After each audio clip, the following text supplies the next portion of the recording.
Bonjour à tous, bienvenue sur Temps Long, l'émission politique de Peace-Smart, For Change et Décideur Magazine. Avant d'entrer dans le vif du sujet, c'est pas très glamour, mais c'est nécessaire, on va donner quelques chiffres pour planter le décor. 1540 actes antisémites ont été recensés en 2024 en France. En 2022, c'était seulement 460, c'est une hausse de plus de 70%. Quand on demande à des juifs de moins de 35 ans s'ils ont été victimes cette année d'actes antisémites, 37% répondent oui. Autre chiffre aussi qui peut être intéressant, les juifs, même s'il n'y a pas de statistiques ethniques en France, représentent à peu près 0,4% de la population. Ils concentrent à eux tout seuls 53% des actes anti-religieux ou racistes.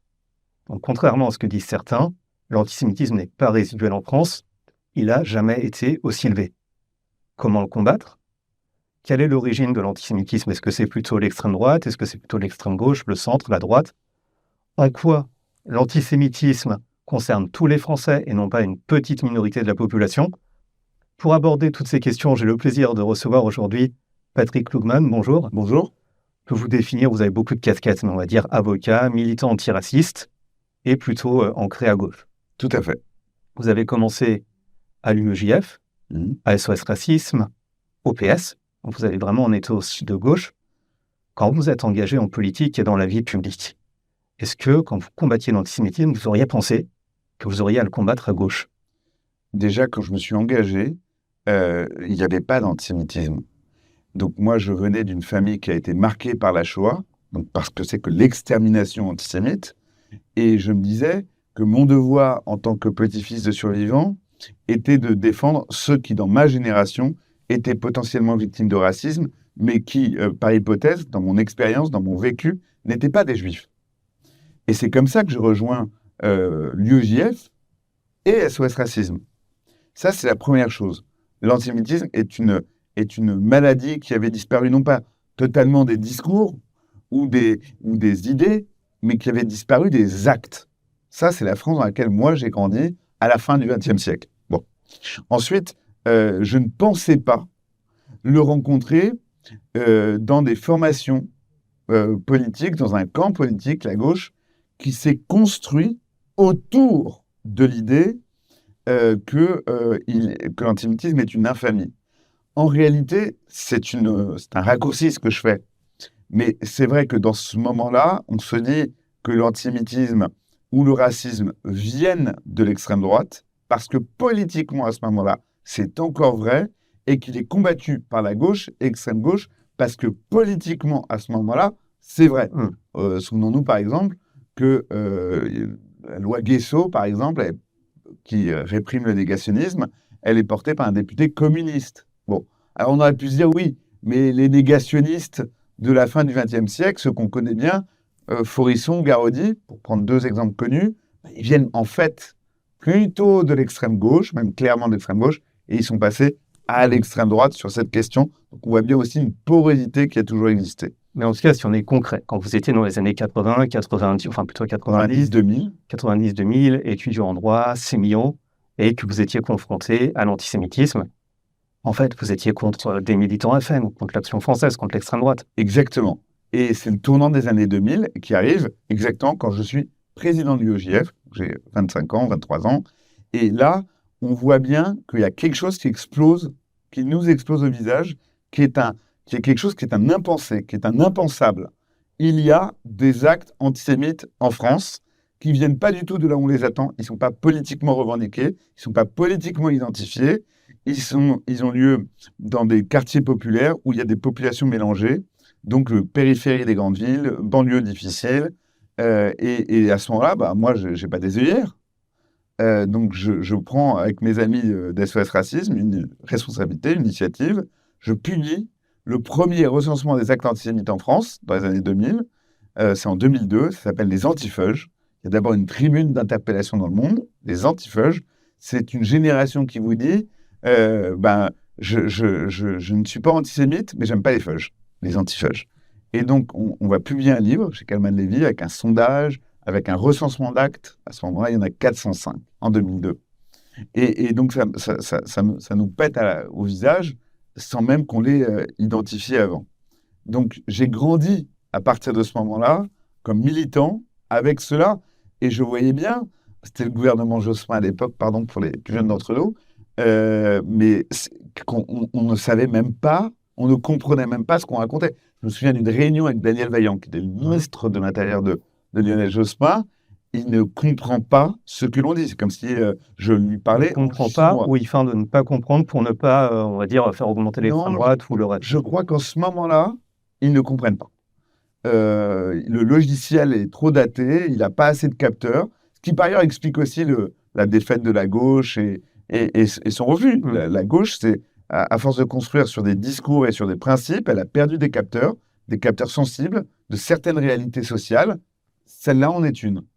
Et bon, voilà, ça veut aussi dire qu'il y a un déplacement de l'électorat juif, pour peu qu'il existe, de la gauche traditionnellement vers la droite. Ça s'est fait d'ailleurs en 2007 avec Nicolas Sarkozy. Ouais. Et la première cible d'ailleurs de Nicolas Sarkozy, c'était Daniel Vaillant. Bien sûr, et je comprends tout, parce que Nicolas Sarkozy, avant d'être président de la République, il a été lui aussi ministre de l'Intérieur.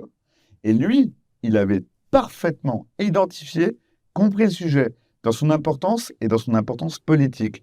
Et lui, il revendique le fait qu'il y a un problème et que ce problème n'est pas celui simplement des cibles, donc les Français juifs, mais qu'il est un problème social et sociétal d'une très grande puissance. Mais pourquoi la gauche, à ce moment-là, se mettait des œillères? Pourquoi elle n'a pas voulu appeler un chat un chat? Encore une fois, il y a du conformisme intellectuel, il y a de l'aveuglement idéologique. Mais vous avez aussi des voix à gauche qui ont toujours été extraordinairement lucides. Si vous prenez les deux maires de Paris successifs, Bertrand Delanoë ou sa successeur, on n'a jamais mis d'œillères, on n'a jamais hésité sur les mots, on n'a jamais hésité sur les moyens. Bon, c'est quand même la capitale de la France et c'est pas n'importe qui. Tant Delanoë que Anne Hidalgo. Il y en a évidemment d'autres, des Julien Drey, et aujourd'hui des Jérôme Guedj qui prennent cette question à bras-le-corps. Mais en réalité, il y a toujours eu un antisémitisme à gauche. Il y a, depuis la création de l'État d'Israël, un antisionisme virulent qui est en plus très manipulé par d'autres pays ou d'autres chancelleries sur des agendas politiques très intérieurs. Et tout ça fait un bouillon qui devient extrêmement compliqué, extrêmement puissant. Ce que je veux dire par là, c'est que quand un petit gamin se fait emmerder dans son lycée, ça peut être jusque dans le 7e arrondissement de Paris, j'ai des cas à Durbuy par exemple, bon. Mais tout ça provient d'une décomposition intellectuelle qui est très propre à la France, mais qui est par ailleurs relayée, alimentée par des comptes TikTok, par des médias comme AJ+, par des moyens parfois d'État. Ce ne sont pas forcément des moyens purement antisémites, mais par exemple, la propagande russe, pour déstabiliser l'Europe et certaines sociétés occidentales, dont la nôtre, elle a très bien compris que instiller le sujet, la thématique antisémite, était un agitateur sismique formidable. Et en bon observateur de ce qui peut faire péter une société, il joue avec ça. Mais c'est l'histoire des mains apposées sur le mémorial de la Shoah, par exemple. Mais quand on parle, donc, tous les discours antisémites, notamment le de Bruxelles, qui vient de la gauche. Oui. Est-ce que vous pensez que les élus de gauche, notamment de LFI, ils agissent comme ça parce qu'ils sont sous l'influence de pouvoirs étrangers ou parce qu'ils ont vraiment un agenda en tête? Est-ce qu'ils savent ce qu'ils font? Il y a deux choses. On va faire un saut dans l'actualité la plus brûlante. On n'est pas ici pour faire un cours d'histoire, mais pour essayer de comprendre où nous en sommes. Je pense que l'antisémitisme, il n'est pas venu par la gauche, mais la gauche n'a pas voulu le voir. Ça, c'est ce que j'appelle de l'aveuglement ou de l'ignorance ou du conformisme. Aujourd'hui, c'est tout à fait différent. La France insoumise est un parti politique qui, pour une raison purement tactique et électorale, à partir au moins des élections européennes de 2024, donc le mois de mai-juin 2024, prend une stratégie. Avant, n'importe quel homme de gauche, vous l'accusiez d'être un antisémite, même d'être complice ou d'être insensible à l'antisémitisme, c'était une infamie. Et si je vous disais cela, je vous détruisais comme homme ou femme de gauche. Et là, il se passe quelque chose de tellement différent. Vous avez un parti autour de quelques figures très identifiées, c'est des parlementaires ou une femme qui veut devenir parlementaire européenne, Rima Hassan, qui embrasse toute la thématique antisémite et qui savent que ça embrase, qui savent très bien, parce que tout le monde le dit, et que les chiffres sont là, et que les actes sont là, et que les statistiques que vous avez rappelées sont là, qu'ils le font à dessein. Pourquoi ? Pour récupérer des clientèles qui, d'après eux, sont plus sensibles et plus nombreuses à la thématique antisémite. En gros, il y a des gens qui, dans des états-majors de la LFI, sont nés quand on dit que les Israéliens sont tous des pourris et que tous les Juifs sont des complices des pourris, ok, peut-être qu'on insécurise les Français juifs, peut-être qu'on verse dans une forme d'antisémitisme, mais électoralement, on va, pour une cible potentielle, on va récupérer 5 ou 10 électeurs. Comme Henri IV qui disait Paris vaut bien une messe. Paris vaut Ils bien se une sont dit, après tout, plus 70% d'actes antisémites, ça vaut bien 7 ou 8 sièges de députés européens. Exactement. Et je vais vous dire un truc, Lucas, ça marche. Ah bah oui, Cette c'est des stratégie, chiffres. Donc. cette stratégie, elle a marché. Rima Hassan, en 2024, elle était 7e sur la liste de la France insoumise. Et lors de la précédente élection, ils avaient 6 eurodéputés. Donc, il fallait qu'elle fasse son siège. La campagne, elle patine jusqu'au moment où ils décident de faire la liste Euro-Palestine, sans aucune prudence, sans aucun égard pour la vérité, pour la réalité, sans aucune dignité. Et ils y vont à fond, quelles que soient les conséquences sur le débat public français, sur la sécurité civile des Français et sur la sécurité des Français juifs. Ils n'en ont rien à faire et ça marche. Pourquoi ?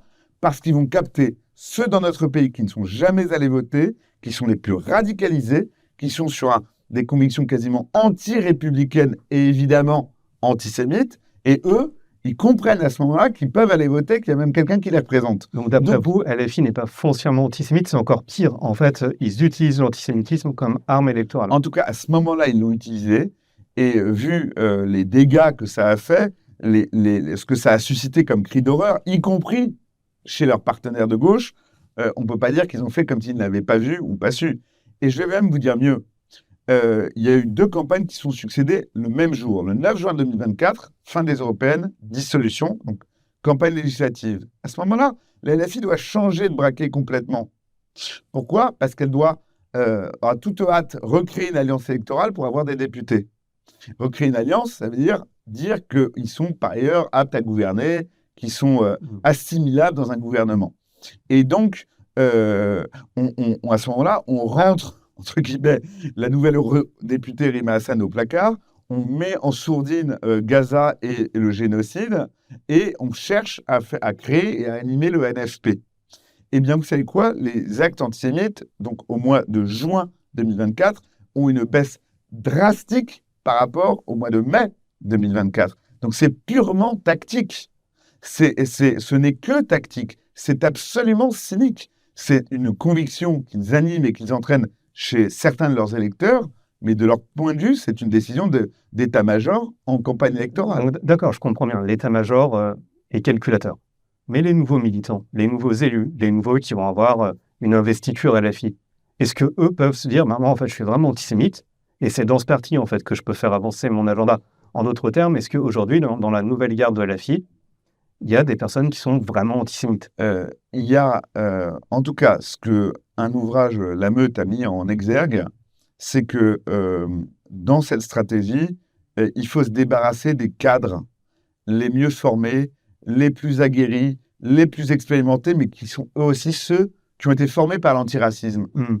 Alexis Corbière, Raquel Garrido, historique de la LFI, fondateur de la LFI, comme ils avaient fondé avant le Front de gauche, eh bien, eux, ils sont passés par SOS Racisme, ils sont passés par l'antiracisme.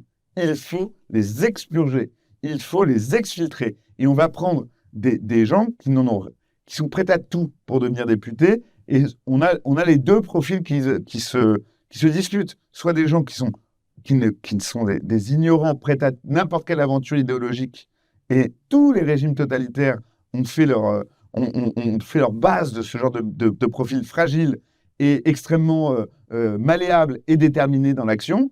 Eh bien, ça fait un très bon de l'oglu, un type complètement inculte, prêt à dire n'importe quoi parce que l'opportunité d'être élu n'aurait jamais été possible autrement. Et puis, vous avez des militants qui, eux, manipulent l'ignominie avec connaissance, avec science, avec talent. Et donc, vous avez effectivement David Guiraud, lui, il sait quel électorat il a, il est élu à Roubaix, et il sait exactement les thèmes et les phrases qu'il manipule, tout comme, évidemment, Rima Hassan dont on parlait. Donc, il y a les deux. Mais là où je voudrais être précis, c'est que la gauche, sans le faire exprès, elle s'est créée autour de deux choses concomitamment. L'idée républicaine, et l'idée républicaine, elle s'est affermie dans notre pays au moment de l'affaire Dreyfus par le rejet de l'antisémitisme. Il y avait une fusion entre les forces réactionnaires et les forces antisémites. Et pour la France, pour devenir vraiment républicaine, elle a dû rejeter la réaction et l'antisémitisme autour de l'affaire Dreyfus. C'est l'enracinement républicain, il date de ce moment-là.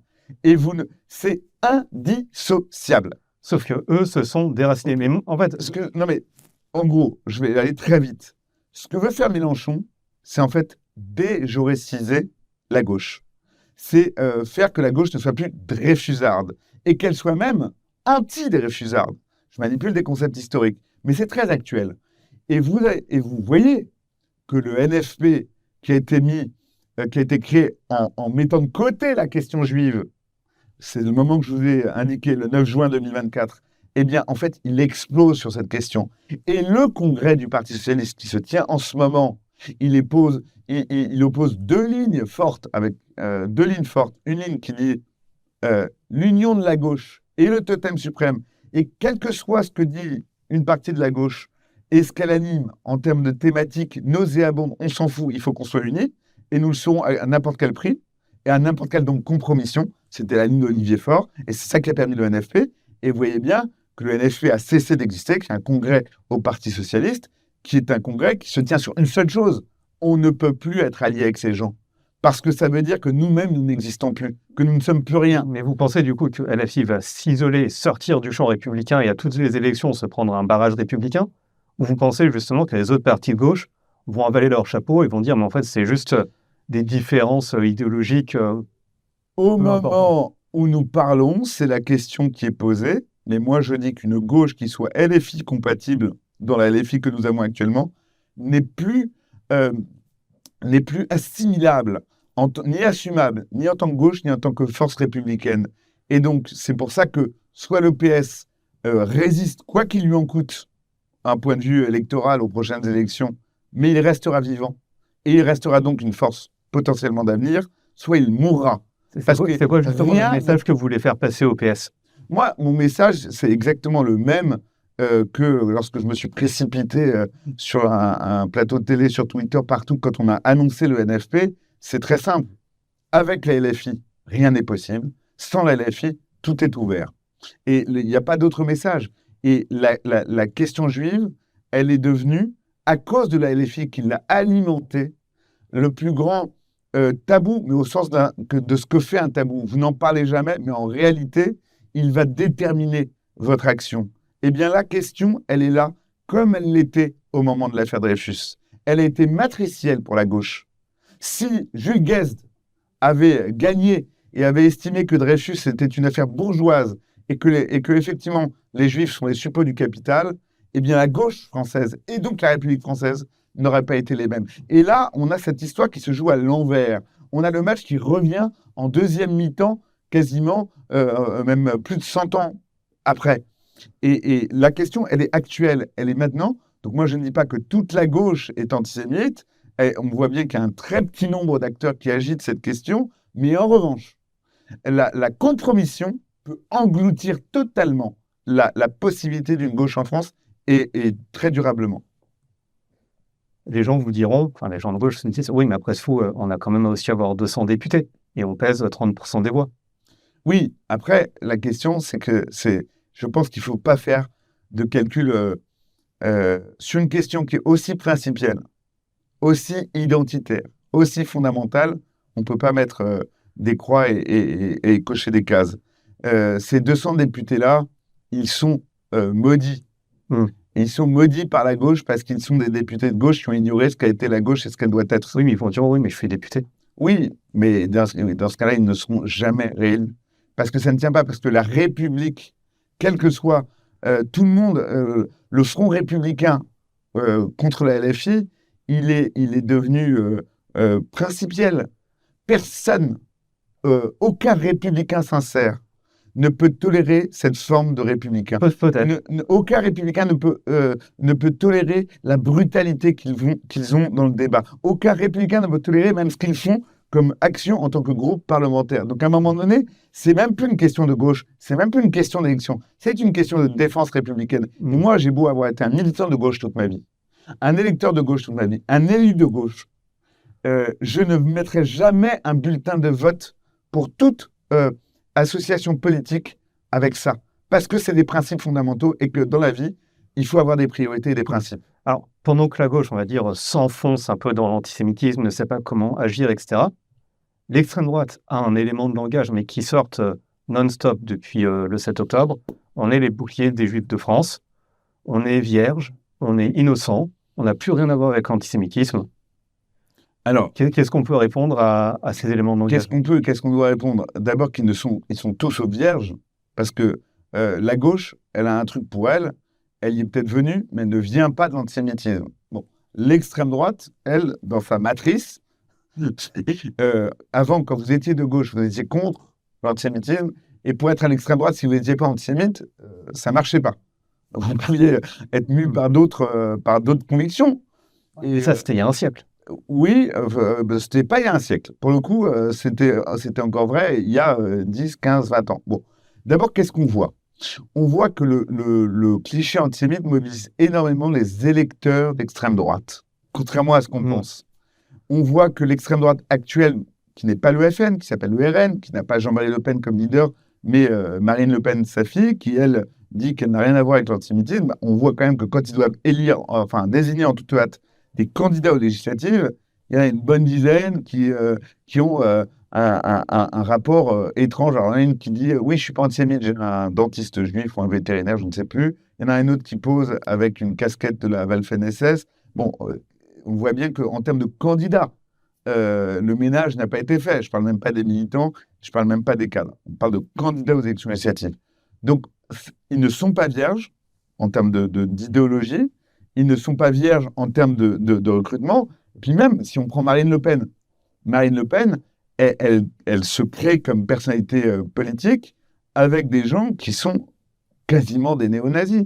Des Nicolas Crochet, l'ancien patron du GUD, qui était un type d'une extrême droite furieux sur cette question. Bon, donc on voit bien que Marine Le Pen, elle n'a pas pris le pouvoir avec des gens modérés ou avec des gens qui voulaient aller sur une ligne d'os, mais tous ses proches viennent de la ligne la plus dure de ce qu'a été le FN. Faut pas l'oublier. Et puis, moi, je vois que cette grande famille s'est réunie. Elle avait été désignée, elle s'est réunie, là, tout récemment. Et Marion Maréchal, qui est de la famille Le Pen, comme chacun sait, elle ne perd jamais une occasion de rendre hommage à ce qu'a été le Front National et son leader historique, qui a été de manière assumée un leader antisémite. Bardella aussi. Pendant toute sa vie. Et j'en viens, voilà, celui qu'on nous présente comme le visage le plus présentable, l'avenir du mouvement, Jordan Bardella. On lui dit, mais Jean-Marie Le Pen était antisémite, il refuse de le reconnaître. Donc on voit bien que c'est totalement faux qu'ils seraient guéris de cela. Ils n'en sont pas guéris. En revanche, ce qui est vrai, il faut le reconnaître, ce n'est plus leur matrice politique. Ils n'agitent plus cette question et ils l'instrumentalisent. Comment ils l'instrumentalisent ? Ils disent effectivement qu'ils sont les boucliers, qu'ils ne sont pas. Je ne vois pas en quoi le RN serait un bouclier contre l'antisémitisme. Je ne vois pas où, je ne vois pas comment. En revanche, je vois que n'étant plus antisémites, leur permet de se dédouaner ou de s'afficher d'un racine qui serait, dans leur tête, moins grave. Et donc, c'est une manière pour eux de dire, puisque nous ne sommes plus antisémites, on a le droit d'être sans limite dans notre expression à l'endroit des autres minorités, particulièrement de l'islam ou des musulmans. Sauf que moi, il y a une citation que j'aime bien, enfin, c'est pas la citation mot à mot, mais c'est la conclusion d'un des livres de Jérôme Fourquet, qui dit qu'en fait, l'antisémitisme est un peu comme un canari dans une mine. Quand il commence à crier, ça veut dire que, certes, il y a de l'antisémitisme, mais forcément, il y aura d'autres formes de racisme qui vont se développer. Donc, justement, est-ce qu'on peut dire, comment faire comprendre aux gens que l'antisémitisme, ça concerne tous les Français, et que qu'on soit gay, qu'on soit catholique, qu'on soit femme, c'est une question, en fait, qui est inclusive, quoi. Je pense qu'il n'y a rien à dire en termes de démonstration de plus que ce qu'on a vu lors des dernières élections européennes. Et on a bien vu, encore une fois, que pour une fille juive violée à 12 ans à Courbevoie au nom de la Palestine, en plein pendant cette campagne, on voit bien toute la violence, tout le morcellement que ça emporte dans la société française. Vous voulez que je vous cite le nombre d'attentats qui ont été commis en France au XXIe siècle, depuis 2015, soi-disant au nom de la Palestine. Donc on voit bien que c'est cette manière, c'est quelque chose qui peut ensanglanter le pays, qui fracture le débat public, qui dégrade nos rues, nos amphis. Donc on voit bien que pour la victime finale, réelle, il y a une explosion tout autour, un chaos, une stratégie du chaos qui est désastreuse pour notre pays. Et vous savez quoi? Les Français, ils n'adhèrent pas en masse. Ils ne suivent pas en masse. Ça marche sur une portion radicalisée de l'électorat, mais les Français, ils ne sont pas du tout clients de l'antisémitisme ni de ce qu'il produit dans la société française. Et donc, je ne suis pas plus inquiet que cela. En revanche, je le dis, sur l'extrême droite, le découplement qu'ils veulent faire antisémitisme d'un côté et racisme de l'autre ne marche pas. Et toute stratégie de stigmatisation, d'amalgame, qui rend tolérable des mesures de violence ou des mesures de discrimination, d'invisibilisation d'une minorité parce qu'elle est une minorité ou parce qu'elle a une autre naissance, c'est forcément une bombe à fragmentation de la société Et c'est française. intéressant, vous vous dites, je suis plutôt, entre guillemets, réaliste ou combatif. Ouais. Pour vous, il y a encore moyen de lutter contre l'antisémitisme, de juguler le fléau, voire de le faire reculer? Est-ce qu'il y a moyen, est-ce qu'il n'y a pas moyen? De toute façon, il faudra bien le faire. Encore une fois, c'est une question qui est tellement matricielle dans la conception qu'on se fait de notre République et de la paix civile au sens le plus basique du terme que de toute façon, il faudra bien prendre ce problème à bras-le-corps parce qu'il charrie beaucoup d'autres violences qui ne sont pas supportables dans une société. Aujourd'hui, personne ne le prendra le corps, ce problème. Objectivement, je pense qu'il il est très bien pris à bras-le-corps. Il est tout à fait dénoncé par la plupart des leaders politiques, quelle que soit leur orientation, à part ceux d'un seul parti politique. Mais on voit bien qu'on n'y arrive pas. Pourquoi? Mais là, on touche sur un point qui n'a rien à voir avec l'antisémitisme, ou avec la lutte contre l'antisémitisme, ou avec la détermination à lutter contre l'antisémitisme. On en vient à est-ce que les politiques publiques, notamment en matière de sécurité, sont efficaces?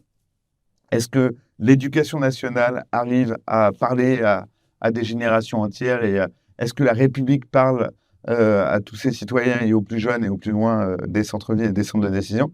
Voilà le malheur français. Et l'antisémitisme là-dedans est une dorsale, est une conséquence.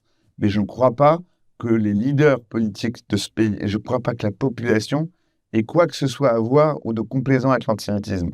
Je pense qu'on a une minorité agissante. Je pense qu'on a un parti politique qui a décidé de jouer avec ça et que le reste bute sur une forme d'indolence et d'inefficacité française. Vous faites partie vraiment d'une minorité, les personnes qui vont être plutôt combatives et optimistes. Merci beaucoup, on était content de vous avoir à l'antenne aujourd'hui. On avait 28 minutes, on est à 28 minutes 50, donc maître du temps respecté. Merci beaucoup Patrick Lugman. Merci.